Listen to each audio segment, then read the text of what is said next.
their younger counterparts go back to class or prepare for another round of online learning, some college students will also learn from home, while others are headed to campuses that likely will be oddly quiet.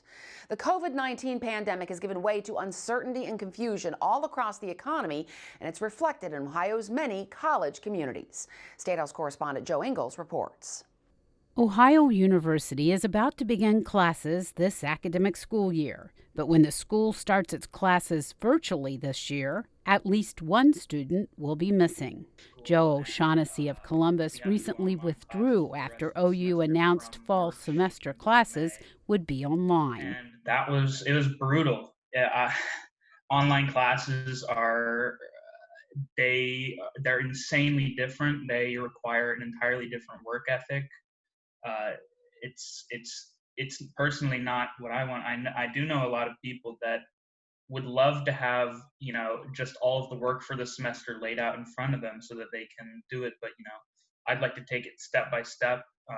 Talk with professors, meet with them, ask questions in class. Judge the reactions of my classmates. There's just a whole lot missing. The pandemic has been brutal for OU. More than 300 people have been laid off, and if enough students follow O'Shaughnessy's lead, the pain will hit businesses too. It's not just big schools that have an impact. If you have a place where the college and the town have the same name, it's probably pretty important to the local economy. Defiance, Bluffton, Hiram. C. Todd Jones says many smaller independent colleges are vital to their communities, both for direct employment but also for businesses that serve the students.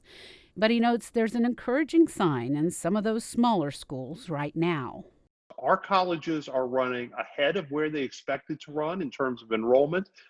Summer melt, which is the number of students who make deposits and then don't show up, or make deposits and then announce that they are not going to show up. Summer melt is actually down from the rate it is most years. Jones says students who intended to attend college out of state might be opting to go to an independent college closer to home, but they won't know attendance for sure until school starts. It's not just the potential loss of students coming back to campus that worries colleges and their universities.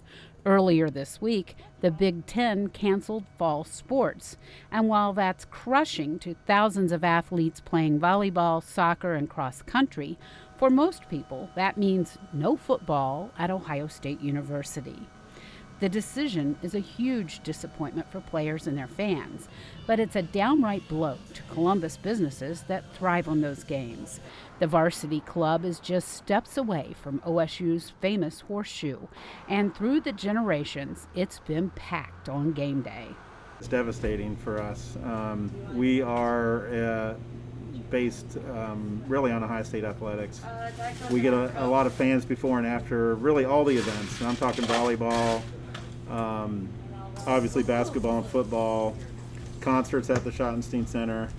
So we're located in a perfect spot for all that, and now we have none of that. So it's devastating, yeah.